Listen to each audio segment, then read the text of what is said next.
اللہم صلی علی سیدنا محمد نحمدہ و نصلی علی رسولہ الکریم اما بعد۔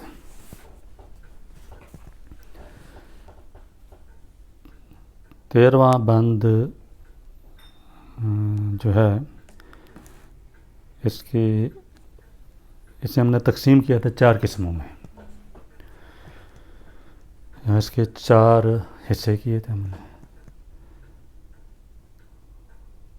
پہلا حصہ پڑھ لیا تھا جو ختم ہوا تھا ماہما با سوزے و صاحب دلیم ورنہ نقشے باطل آب و کلیم۔ یہاں ختم ہو گیا تھا پہلا حصہ اس کا۔ اب دوسرا حصہ، بسم اللہ کریں۔ ترسمی اثرے کہ تو زادی دراں در بدن غرقست و کم داند ز جاں چون بدن اد کہتے جاں ارزاں شود مرد حق در خیشتن پنہاں شود در نیابد جستجو آ مرد را گرچہ بیند روبرو آ مرد را تو مگر ذوق طلب از کف مدے گرچہ در کارے تو افتد صد گرے۔ پچھلے بند میں مرد حق کی صفات گنوائی تھی انہوں نے کہ مرد حق ان اوصاف کا حامل ہوتا ہے اور وہ جب آ جاتا ہے دنیا میں تو معاشرے کے لیے وہ کیا کرتا ہے۔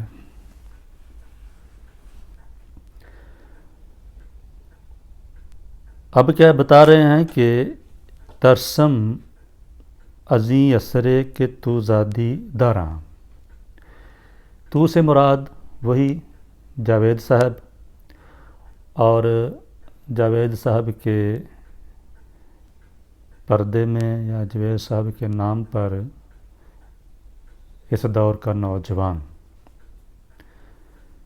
مراد ہے۔ ترسم میں ڈرتا ہوں، ترسیدن ڈرنا، ترسم میں ڈرتا ہوں مضارع ہے۔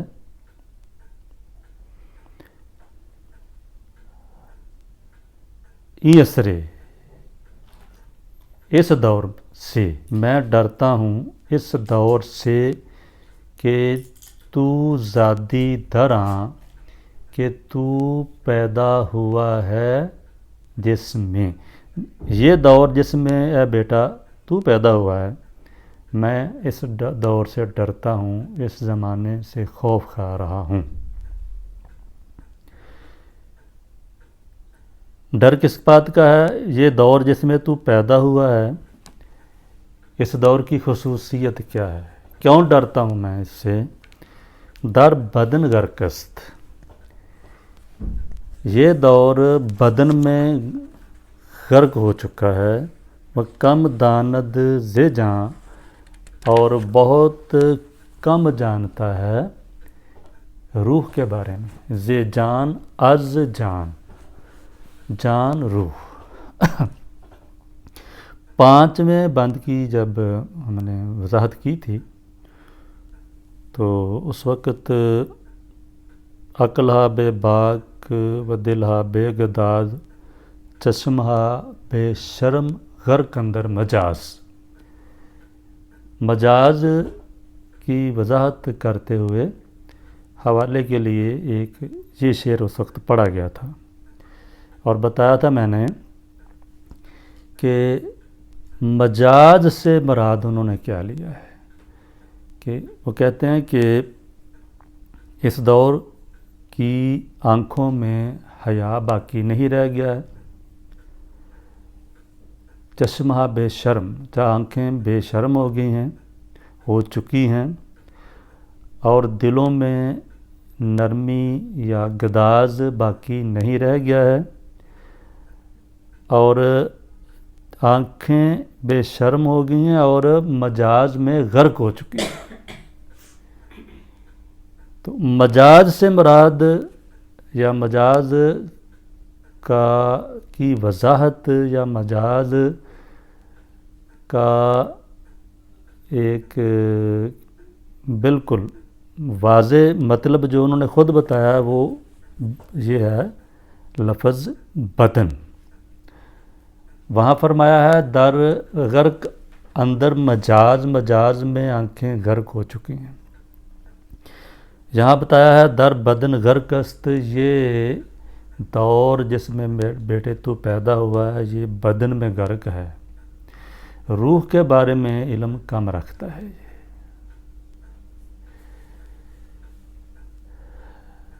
تو وہاں اس کی بہت زیادہ وضاحت ہو گئی تھی کہ آنکھیں مجاز میں ڈوب چکی ہیں، غرق ہو چکی ہیں. جب ڈوب ہی چکی ہیں تو ظاہر ہے کھلتی نہیں ہیں. کھلیں گی تو حقیقت نظر آئے گی. مجاز کے مقابلے میں کیا ہے ہوتا ہے حقیقت. بدن کے مقابلے میں کیا آ گیا؟ روح، جان. ٹھیک ہے. تو یہ دوئی جو ہے نا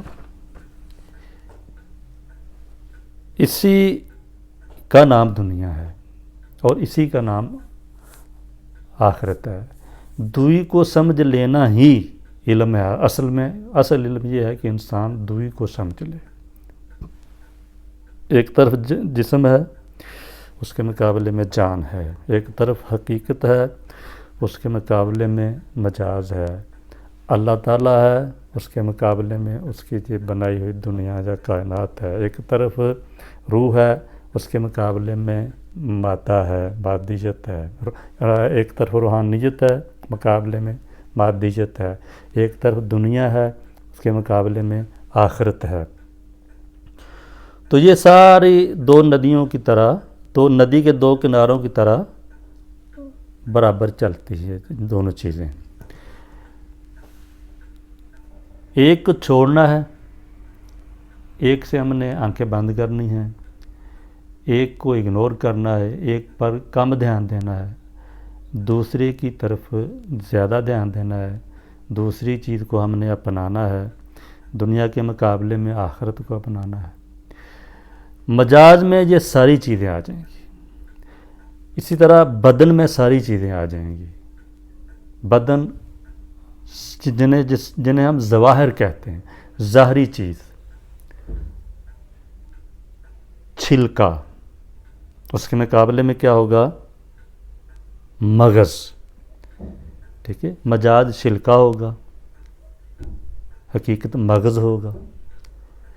اسی طرح چھلکا بدن ہوگا، اس کا گود اصل جو مغز ہے وہ حقیقت ہوگی. ہر چیز میں آپ کو ایک اس کا ظاہر نظر آئے گا اور ایک باطن. ہر چیز کا ایک اوپر والا حصہ ہوگا، اوپرا حصہ ہوگا، اور ایک اس کا اندر والا اندرونی حصہ ہوگا. ایک وہ چیز ہوگی جسے ہم مادہ کہتے ہیں، جو ہمارے حواس خمسہ کے ساتھ ہمیں محسوس ہوتی ہے وہ چیز. اور ایک وہ چیز ہوگی جو ہمارے جو حواس ہیں، ہمارے 5 حواس، ظاہری حواس خمسہ جنہیں کہتے ہیں ہم، ان کی دسترس سے باہر ہوگی وہ. تو دین کیا ہے کہ جتنے بھی ظواہر ہیں، جتنے مجاز ہیں، جسم ہیں، بدن ہیں، ان پر توجہ نہ کی جائے. تہ تک پہنچنے کی کوشش کی جائے، حقیقت تک پہنچنے کی کوشش کی جائے. ٹھیک ہے. اس مغز تک پہنچنے کی کوشش کی جائے جو ظاہری چھلکے کے اندر ہے. اقبال فرماتے ہیں کہ یہ دور جس میں بیٹا تو پیدا ہوا ہے یہ بدن میں غرق ہو چکا ہے. یہ بہت وسیع لفظ ہے، بہت وسیع جملہ ہے، بڑا وسیع مفہوم ہے کہ میں نے جتنی بھی یہ چیزیں گنوائی ہیں بدن میں ساری چیزیں آ جائیں گی، مجاز میں یہ ساری چیزیں آ جائیں گی، جہاں جہاں ہماری چیزیں عارضی چیز پر کسی عارضی شکل پر کسی عارضی چیز پر ہماری نظر اٹک جاتی ہے، وقتی چیز پر ہماری چیز اٹک جاتی ہے، فانی چیز پر ہماری نظر اٹک جاتی ہے، یہ ساری چیزیں مجاز ہیں، بدن ہیں۔ حقیقت میں کہتے ہیں کہ حقیقت کی کسی کو تلاش نہیں ہے۔ یہ سب سے بڑا خوف ہے مجھے اس زمانے سے، اس دور سے جو مجھے سب سے زیادہ خوف ہے وہ کس بات کا ہے کہ یہ دور، یہ زمانہ، اس دور کے رہنے والے جو ہیں یہ بدن میں غرق ہو چکے ہیں۔ کم داند دے جاں، روح کے بارے میں کم جانتے ہیں۔ اب تھوڑی سی تفصیل میں ہم جائیں تو روح کے بارے میں قرآن کریم میں کیا آتا ہے؟ کیا میرے حبیب یہ لوگ آپ سے پوچھتے ہیں روح کے بارے میں، وَيَسْأَلُونَكَ عَنِ الرُّوحِ قُلِ الرُّوحُ مِنْ أَمْرِ رَبِّي، ان سے کہہ دیں کہ روح کا تعلق میرے پروردگار کے امر کے ساتھ ہے، خلق کے ساتھ نہیں ہے۔ روح ان عناصر سے پیدا نہیں ہوئی ہے، بنائی نہیں گئی ہے۔ خلق اس کو کہتے ہیں جس کو بنایا جائے عناصر سے، پانی، آگ، پانی، ہوا، مٹی وغیرہ وغیرہ جتنے بھی عناصر آج کل تو 100 سے بھی تجاوز کر چکے ہیں گنتی میں، تو جتنے عناصر سے جو چیزیں بنتی ہیں انہیں تخلیق کہا جاتا ہے، وہ خلق ہے۔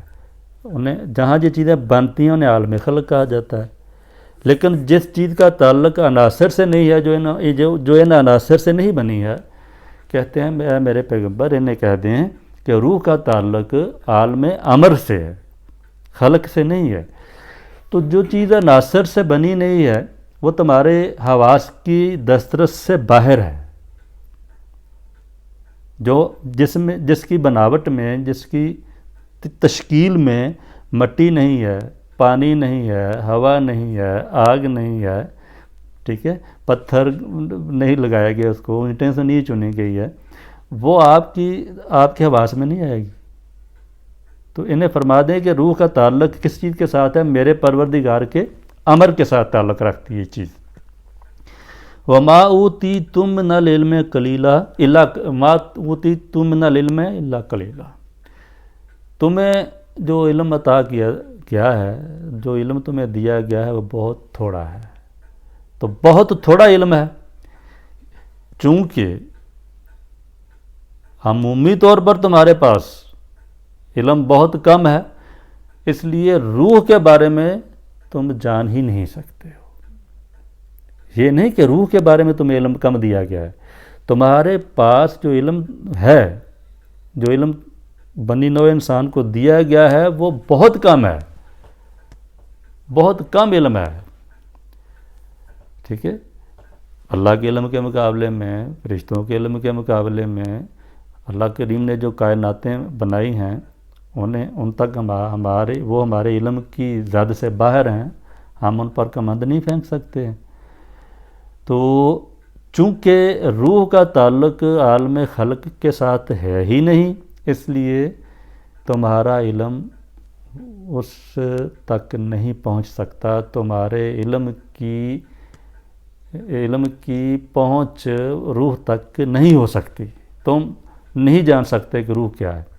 تو یہ تو وہی بات ہوگی، قرآن کریم کہہ رہا ہے کہ یہ روح کے بارے میں تمہارا علم بہت کم ہے، یہ تو فیکٹ ہے، ایک قرآن کریم تو ایک حقیقت بیان کر رہا ہے، اور اقبال طنز کر رہے ہیں ایک صاحب سے، اقبال تو اعتراض کر رہے ہیں کہ اس دور کے لوگوں کو روح کے بارے میں، یہ لوگ روح کے بارے میں بہت کم جانتے ہیں، کم دانت سے جان، یہ غلطی ہے کوئی؟ یعنی یہ تو بات سمجھ رہے ہیں نا، یہ تو حقیقت ہے نا کہ اللہ کریم کہتا ہے کہ روح کے بارے میں تم لوگ جانتے بہت کم ہو۔ اقبال کہتے ہیں کہ یہ دور ایسا آ گیا ہے کہ ان لوگوں کو روح کے بارے میں جانتے ہی نہیں ہیں بالکل، کیا مطلب ہے؟ پھر اقبال جو ہیں وہ کہنا چاہتے ہیں کہ روح کے بارے میں مکمل علم ہونا چاہیے، جبکہ فیکٹ حقیقت تو یہ ہے کہ اللہ تعالیٰ کہہ رہے ہیں کہ یہ ہو ہی نہیں سکتا ہے. سمجھ آ گیا اعتراض؟ ٹھیک ہے. اللہ کریم جب کہتے ہیں کہ روح کے بارے میں تمہارا علم بہت کم ہے، وہ یہ ہے کہ روح کی حقیقت کیا ہے، ماہیت کیا ہے روح کی، وہاں تمہارا علم نہیں پہنچ سکتا ہے. تم اپنے علم سے یہ گتھی حل نہیں کر سکتے، ایکسپلین نہیں کر سکتے کہ روح کیا ہے اپنے علم کے زور سے.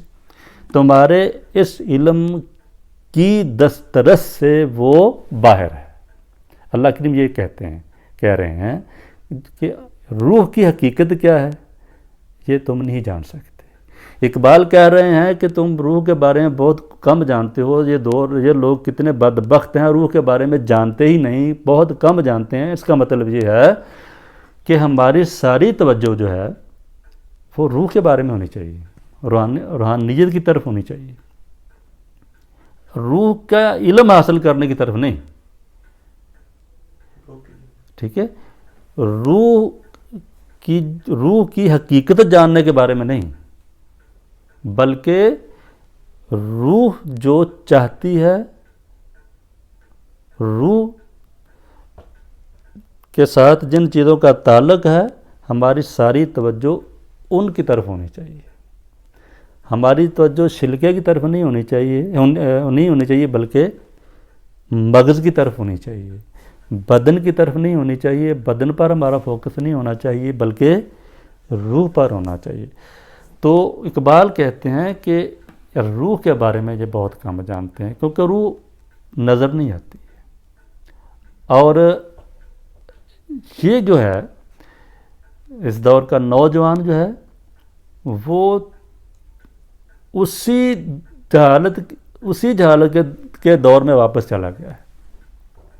اس کے بارے میں اقبال نے فرمایا خوگرے پیکرے محسوس تھی انسان کی نظر، مانتا پھر کوئی اندیکھے خدا کو کیوں کر. کہ انسان کی نظر اس بات کی عادی ہو چکی تھی کہ وہ اس چیز کو مانتا تھا جسے وہ دیکھ سکے، جسے وہ ہاتھ لگا کر چھو سکے. خوگرے پیکرے محسوس تھی انسان کی نظر. انسان کی نظر عادی ہو چکی تھی ایسے پیکر کی، ایسے جسم کی جسے انسان وہ دیکھ سکے، چھو سکے، کھا سکے، پی سکے، ہاتھ لگا سکے. تو پھر جو اندیکھا خدا ہے اسے کون مانتا؟ اس دور کی وہ جو جہالت تھی نا، وہ کہتے ہیں کہ اس دور میں دوبارہ آ گئی ہے. سین کو مانتے ہیں صرف، ان سین کو نہیں مانتے یہ لوگ. ان سین کی طرف توجہ نہیں ہے. اور ایمان کیا ہے، سعادت مندی کیا ہے؟ ٹھیک ہے. سعادت مندی یہ ہے، ایمان یہ ہے کہ ان سین کو مانا جائے. سین تو بہت محدود ہے.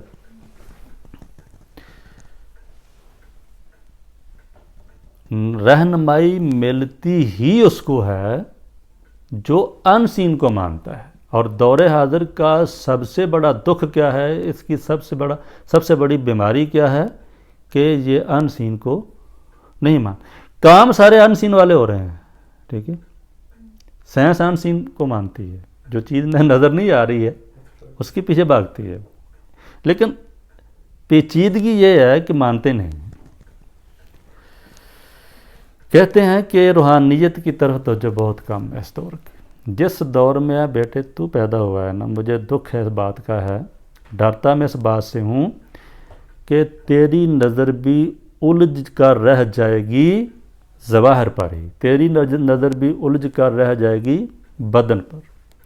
تیری نظر میں بھی بدن ہی ہوگا، تیری نظر میں بھی مجاز ہی ہوگا. مجھے یہ ڈر ہے، یہ خوف ہے کہ تو روحانیت کی طرف سے کہیں محروم نہ ہو جائے. روحانیت سے تیری ساری توجہ کہیں بدن پر نہ اٹک جائے. چون بدن از کہتے جاں ارزاں شوت. چون بدن، جب بدن از کہتے جان، روح کے قحط کی وجہ سے ارزاں شود، سستا ہو جائے، عام ہو جائے، ارزاں ہو جائے۔ مرد حق در خیشتن پنہا شود، مرد حق اس وقت در خیشتن اپنے آپ میں، در تن خیش یہ لفظ اصل میں، ٹھیک ہے، اپنے بدن میں، اپنے جسم میں، اپنے آپ میں پنہا شود، پنہا ہو جاتا ہے، چھپ جاتا ہے، پوشیدہ ہو جاتا ہے۔ اس کی کیا مطلب ہے؟ چونکہ یہ دور ایسا آ گیا ہے جہاں توجہ روحانیت کی طرف سے ہٹ کر ہو گئی ہے کس طرف؟ مادیت کی طرف۔ بدن میں غرق ہو چکا ہے یہ دور، مجاز میں غرق ہو چکا ہے۔ تو اب یہ قاعدہ سمجھ لیں، اسے کلیہ بنا لیں کہ جب بدن روح کے مقابلے میں، جب بدن پر ساری توجہ رک جائے، آ کر ساری توجہ، سارا اہتمام رہ جائے بدن کا، جب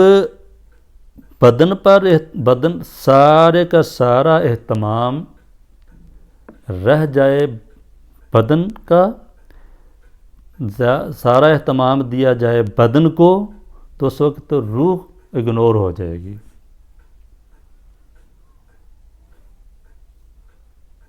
ٹھیک ہو گیا؟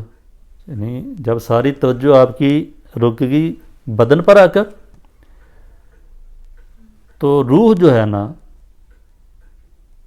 اس سے آپ کی توجہ ہٹ جائے گی۔ ظاہر ہے، یہ تو قاعدہ ہے۔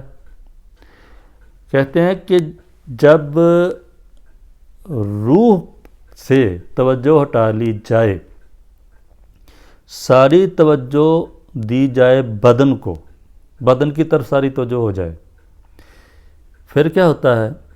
پھر بدن ارزاں ہو جاتے ہیں۔ جب روح کی طرف توجہ نہ کی جائے تو پھر ساری توجہ ہو جاتی ہے بدن پر، اور پھر بدن عام ہو جاتے ہیں۔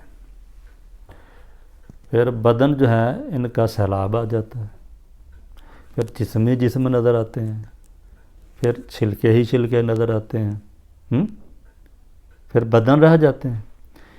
جب بدن ہی بدن رہ جاتے ہیں، آپ کا انسان کی ساری توجہ بدن کی طرف چلی جائے گی۔ کھانا ہے، کمانا ہے، رہنا ہے، ایسے کرنا ہے، ایسے کرنا ہے، صبح سے لے کر شام تک جو بھی کرنا ہے، جو تگ و دو ہے، جتنی محنت ہے، جتنی کوشش ہے، ساری بدن کے لیے ہے۔ تو روح تو ہو گئی پھر محروم آپ کی توجہ سے۔ جب ایسا ہو جائے تو پھر قاعدہ یہ بنا لیں کہ مرد حق اس وقت اپنے آپ میں پوشیدہ ہو جاتا ہے۔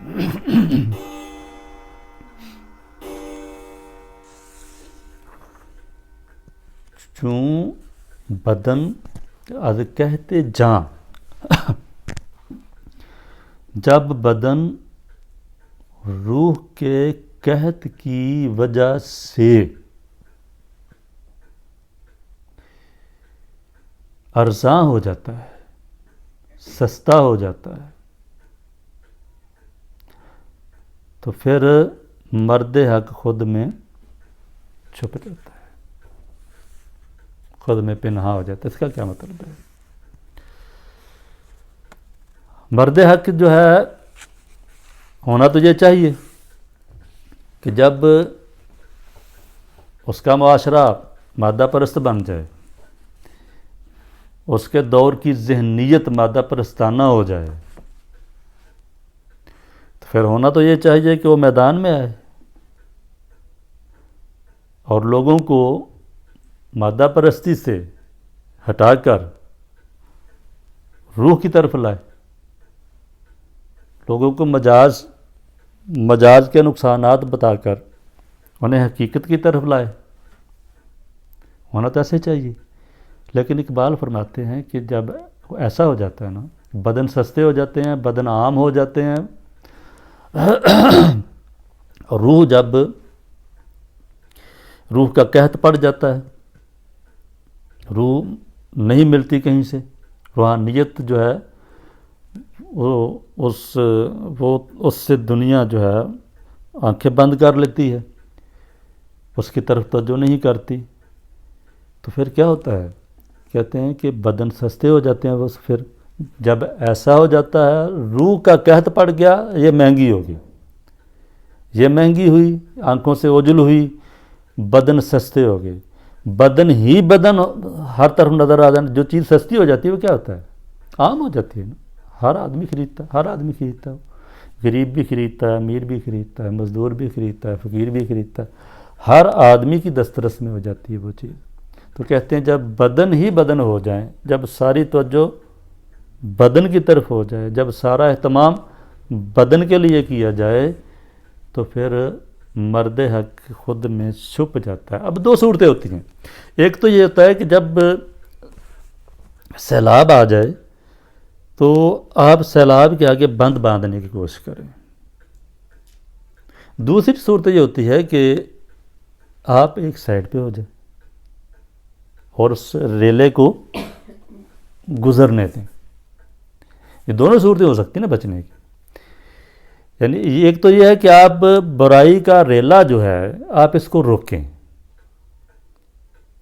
دوسری صورت یہ ہے کہ آپ ایک سائڈ پہ ہو کر بیٹھ جائیں، اپنے آپ کو سنبھال لیں۔ ہمیں قرآن کریم سے، حدیث شریف سے دونوں طرح کی رہنمائی ملتی ہے کہ ایسا ممکن ہو، ایسا ہو جاتا ہے کہ سیلاب کو دیکھ کر پرکھ لینا، تھوڑا سا اندازہ لگا لینا کہ یہ کیسا ہے، اس کے آگے باندھا جا سکتا ہے کہ نہیں باندھا جا سکتا۔ تو ایک حد ہوتی ہے نا، ایک حد ہوتی ہے جب انسان سمجھتا ہے کہ میں کوشش کروں تو اس کو روک سکتا ہوں، لیکن جب یقین ہو جائے کہ یہ سیل رواں ہے، یہ رکنے والا نہیں ہے، اور اس کے مقابلے میں بند باندھنے والے جو ہیں ان کے ہاتھ کمزور ہیں، ان کے پاس سامان اتنا نہیں ہے کہ جو اس کے آگے بند باندھ سکے، تو پھر مرد حق جو ہے، پھر انسان کیا کرتا ہے، وہ ایک سائڈ پہ ہو جاتا ہے کہ چلو اس کو گزر لینے دیں۔ کہتے ہیں کہ ایسے حالات میں جب ساری توجہ بدن پر آ جاتی ہے نا، روح کا قحط پڑ جاتا ہے، روحانیت کا قحط پڑ جاتا ہے، پھر مرد حق اپنے آپ میں چھپ جاتا ہے۔ اب در خیشتن پنہاں شود، وہ خود میں چھپ جاتا ہے۔ اگر مرد حق چھپ جائے لوگوں میں تو کیا لوگ اس کو ڈھونڈ لیں گے؟ پھر بھی نہیں ڈھونڈ سکیں گے۔ وجہ اس کی یہ ہے کہ میری آنکھ کو تلاش کسی اور چیز کی ہے۔ میں اگر کسی خاص چیز کی تلاش میں نکلوں تو جو چیز میرے مطلب کی نہیں ہے وہ میرے پاؤں سے بھی ٹکرائے تو میں اس کی طرف توجہ نہیں دوں گا۔ یہ جو ہے یہ اپنے آپ میں چھپ جاتا ہے، لوگ اس کو ڈھونڈ نہیں سکتے، ہوتا لوگوں میں ہی ہے۔ اس کا بدن لوگوں کو نظر آتا ہے، اس کا جسم نظر آتا ہے، یہ چلتا پھرتا گلیوں میں محلوں میں نظر آتا ہے، لیکن خاموش ہو جاتا ہے، پریشان ہوتا ہے، دکھی ہوتا ہے۔ کوئی اس کو پہچانتا نہیں کہ یہ کیا چیز ہے۔ کیوں پہچانتا کوئی؟ اس لیے نہیں ہے کہ کسی کی وہ ڈیمانڈ نہیں ہوتا ہے، کسی کو اس سے کوئی غرض نہیں ہوتی ہے، اس سے کسی کو کوئی مطلب ہی نہیں ہوتا ہے. جو دولت اس کے پاس ہے وہ کوئی لینا ہی نہیں چاہتا، اس کا کوئی خریدار ہی نہیں ہوتا ہے، اس لیے وہ اپنے آپ میں پنہا ہو جاتا ہے. کہنا یہ چاہتے ہیں کہ معاشرہ جب مجاز میں غرق ہو جائے، معاشرے کی ذہنیت جب مادہ پرستانہ ہو جائے، معاشرہ جب صرف بدن کی بات کرنا شروع کر دے، تو پھر اللہ والا جو ہوتا ہے، اللہ کے بندے جو ہوتے ہیں وہ چھپ جاتے ہیں. چھپ اپنے آپ میں چھپ جاتے ہیں کا مطلب یہ ہے کہ دنیا کو نظر آتے ہیں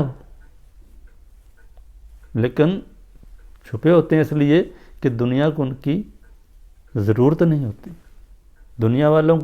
دنیا کو ان سے کوئی غرض نہیں ہوتی ہے.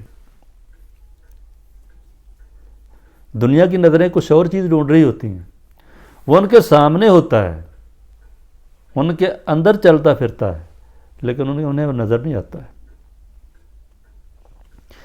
پھر اب کرنا کیا چاہیے؟ پھر اسے ڈھونڈنا چاہیے کہ نہیں ڈھونڈنا چاہیے؟ اقبال کہتے ہیں لیکن ضرورت تو ہے اس کی. جب سیلاب اس حد تک آ جائے کہ تمہارے سروں سے گزر جائے تو پھر بھی اس کا مطلب یہ تو نہیں کہ تم کہو کہ اب ڈوبنا، تو پھر بھی تمہیں اتنی تو کم از کم ہوش ہونی چاہیے کہ تمہارے اندر اتنی آرزو تو اٹھنی چاہیے کہ کوئی اللہ کا بندہ ملے جو بتائے کہ یہ سیلاب جو ہے اس کے آگے بند کیسے باندھا جا سکتا ہے، اس سے کیسے بچا جا سکتا ہے. اللہ کا بندہ سیلاب میں بہتا نہیں ہے. وہ جو زمانے کی جو رو ہوتی ہے نا، سیلاب برائی کی جو رو ہوتی ہے اس میں بہتا نہیں ہے، وہ ایک سائڈ پہ ہو جاتا ہے، چھپ جاتا ہے وہ. اس لیے اسے تلاش کرنا ہے. اقبال کہتے ہیں کہ جب دنیا والوں کی نظر سر سے لے کر پاؤں تک، دنیا والوں کی نظر بدن پر اٹک جائے، بدن میں ہی الجھ جائے، مجاز کی تلاش میں لگ جائے، تو اس وقت اللہ کے بندے انہیں نظر نہیں آتے ہیں. موجود ہوتے ہیں، مرد حق ان میں موجود ہوتا ہے، لیکن وہ دیکھ نہیں سکتے اس لیے کہ ان کی نظر کسی اور چیز کی تلاش میں ہوتی ہے. اب کرنا یہ ہے، در نہ یابد جستجو آں مرد را، در نہ یابد نہیں پا سکتی. یافتن مصدر ہے پانا، حاصل کرنا، مظاہرہ ہے اس کا یافتن کا. در نہ یابد نہیں پاتی جستجو اس مرد کو. ایسے حالات میں تلاش کی جائے مرد حق کی تو وہ پھر بھی ملتا نہیں ہے، نظر نہیں آتا. کیوں نہیں ملتا ہے؟ جواب پہلے آ گیا ہے کہ نظر جو ہے وہ خوگر ہو چکی ہے کسی اور چیز کی. نظر مادیت کی خوگر ہو چکی ہے، ذہن مادیت پسند بن چکا ہے. اس لیے جستجو شروع کی جائے تو مرد حق نظر نہیں آتا ہے، تلاش و جستجو کے باوجود نہیں ملتا ہے وہ. گرچہ بیند در نہ یابد جستجو آ مرد را، گرچہ بیند روبرو آ مرد را.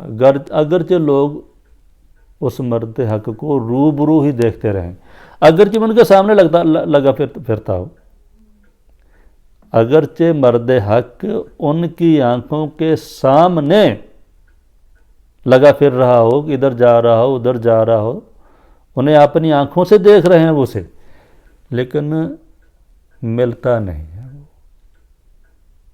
کیونکہ اس طرف توجہ نہیں ہوتی۔ پھر کرنا کیا چاہیے؟ پہلی بات یہ ہے کہ روحانیت میری تلاش ہے کہ نہیں ہے، روحانیت میری ضرورت ہے کہ نہیں ہے، روحانی آدمی مرد حق میری ضرورت ہے کہ نہیں ہے۔ پہلے تو ہمیں یہ فیصلہ کرنا ہے۔ اگر میری ضرورت ہے تو مجھے جستجو کرنا چاہیے، مجھے اس کی تلاش میں نکلنا چاہیے۔ تیسری بات یہ ہے کہ وہ آدمی چھپا ہوا ہے، چھپ بھی اپنے جسم میں گیا ہے، جسم اس کا ہمارے جیسا ہی ہے، ہمیں نظر نہیں آ رہا ہے وہ، ہماری طرح وہ چل پھر رہا ہے بازاروں میں، ہماری طرح ہی وہ کھا پی رہا ہے، لیکن وہ جو اصل جو جسے مرد کہتے ہیں، جسے انسان کہتے ہیں، جسے انا کہتے ہیں، ایگو کہتے ہیں، جو حقیقت ہے اس کی، روحانیت ہے اس کی، وہ اس کے بدن میں ہے، وہ چھپی ہوئی ہے۔ مجھے کیسے نظر آئے؟ وہ تو میری طرح کا ہی ہے، ٹھیک ہے۔ ہماری آنکھیں جو ہیں یہ مادہ پرستانہ ہیں، یہ مادہ پرستی کی خوگر ہیں، اس لیے بھی ہمیں وہ نظر نہیں آ رہا ہے۔ وہ جب میں دیکھوں گا میرے جسم جیسے اس کا جسم ہے، میری آنکھ اگر اتنی دور رس ہو جو اس کے بدن سے گزر کر اس کی روح تک پہنچ جائے، پھر تو ٹھیک ہے۔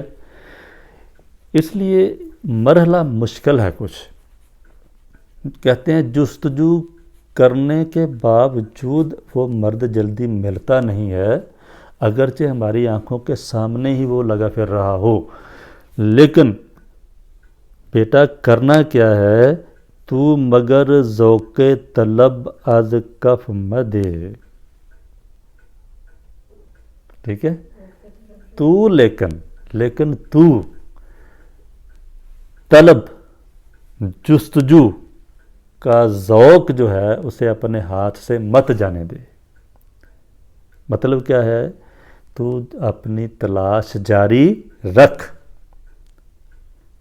تو بدل نہ ہو، نا امید نہ ہو، تلاش جاری رکھ۔ تو مگر ذوق طلب از کف مدے، تو ذوق طلب کو اپنے ہاتھ سے مت جانے دے،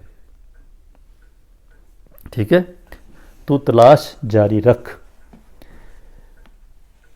گرچہ درکارے تو آیت صد گرے، اگرچہ تیرے کام میں 100 گرہیں آ جائیں،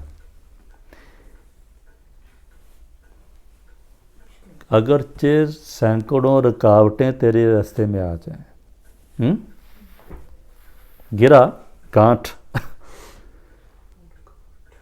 عقدہ جو جسے کھولنے کے لیے پھر وقت لگتا ہے کافی، اگرچہ تم تیرے کام میں کتنی بھی گرہیں پڑ جائیں، جو گرا پڑ جائے اسے کھول، پھر پڑ جائے پھر کھول، ٹھیک ہے۔ جو رکاوٹ آئے اسے عبور کر،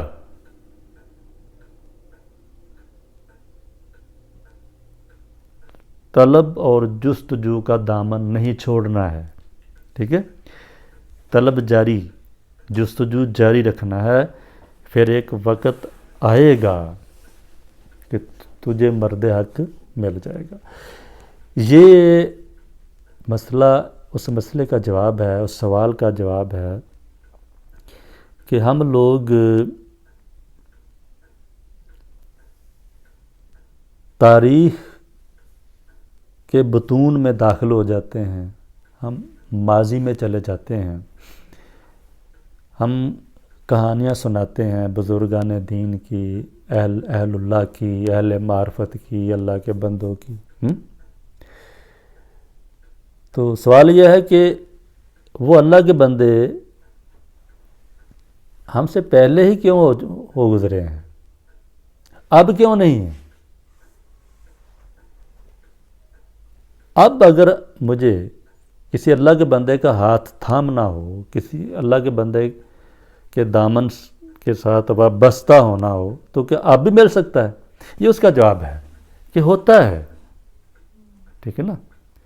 کتنی ہی تاریکی کیوں نہ چھا جائے، کتنا ہی اندھیرا کیوں نہ ہو جائے، وہ اس کی کٹیا مل جاتی ہے، اس میں دیا ٹمٹماتا رہتا ہے۔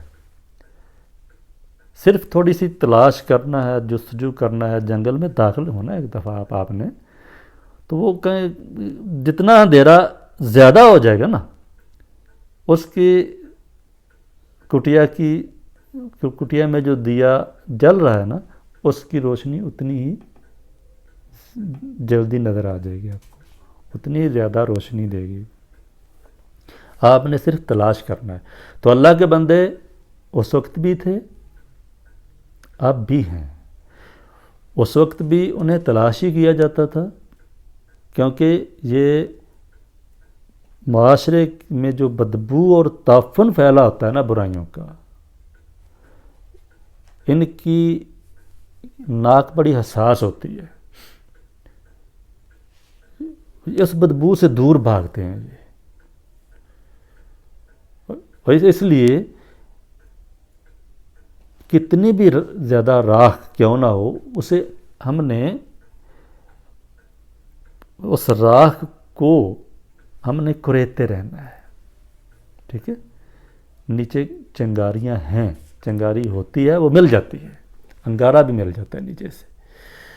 مقصد صرف یہ کہنے کا یہ ہے کہ اللہ کے بندے ہر دور میں موجود ہوتے ہیں، مل جاتے ہیں، وہ دعوے نہیں کرتے، اس لیے ان کا پتہ نہیں چلتا جلدی، وہ معاشرے کی برائیوں سے دور بھاگتے ہیں، معاشرے میں جو برائیوں کا جو بدبو پھیلی ہوتی ہے اس سے دور بھاگتے ہیں، اس لیے ان کا پتہ نہیں چلتا۔ پھر یہ ہے کہ چونکہ وہ اللہ کے بندے ہوتے ہیں، وہ آپ کو اللہ کی طرف جانے کا راستہ دکھاتے ہیں، وہ روحانیت کی طرف لے جانا چاہتے ہیں آپ کو۔ ہماری چونکہ وہ جس منزل تک وہ ہمیں لے جانا چاہتے ہیں، جس راستے پر وہ ہمیں ڈالنا چاہتے ہیں، وہ راستہ ہماری طلب نہیں ہوتا ہے، اس راستے کی ہمیں تلاش نہیں ہوتی ہے، وہ ہمارا ٹارگٹ ہی نہیں ہوتا ہے، اس لیے ہماری آنکھوں کے سامنے بھی لگے پھرتے رہیں وہ تو بھی ہمیں نظر نہیں آتے ہیں۔ اور نا امید نہیں ہونا ہے، ان کی تلاش جاری رکھو۔ کہتے ہیں تو مگر ذوق طلب از کف مدے، گرچہ در کارے تو افتد صد گرے، اگرچہ تیرے کام میں آ پڑیں افتد آ پڑیں 100 گرے، 100 رکاوٹیں بھی، سینکڑوں رکاوٹیں اگرچہ تیرے راستے میں آ جائیں، اس کے باوجود تو نے کوشش کرتے رہنا ہے، طلب کا دامن ہاتھ سے نہیں چھوڑنا ہے۔ یہاں آ کر یہ حصہ بھی ختم ہو گیا اس بند کا، یہ ٹکڑا بھی۔ آگے بہت پیارا مضمون آ رہا ہے، بہت اچھا ڈیٹیل سے، کہ اگر ایسا ہو جائے میں اللہ کے بندے کی تلاش میں بھی نکلوں، میری چاہت بھی ہو، میری طلب بھی ہو، اس کے باوجود مجھے ایسا اللہ کا بندہ نہ مل سکے جس پر میرا دل مطمئن ہو سکے، یا وہاں تک پہنچنے کا راستہ بڑا دشوار ہو، مجھے راستے کا نہ پتہ چل سکے، یا میری آنکھ سے پہچان ہی نہ سکے، یعنی کوئی بھی وجہ بن جائے اللہ کا بندہ مجھے نہ مل سکے، تو پھر میں کیا کروں؟ پھر میں ضرورت تو ہے، یہ پہلی بات، ضرورت ہے، اس کے بغیر چارہ کار نہیں ہے، ٹھیک ہے؟ لیکن اگر اللہ کا بندہ ملے نہ، تلاش بھی کروں، جستجو بھی کروں، ضرورت بھی سمجھوں اپنی، میری آرزو بھی ہو، اس کے باوجود مجھے نہ مل سکے، تو پھر مجھے کیا کرنا چاہیے، یہ اگلے بند میں اگلے شعر میں بتائیں گے۔ اللہم صلی علی سیدنا محمد وعلی آل سیدنا محمد وآلہ وصحبہ اجمعین۔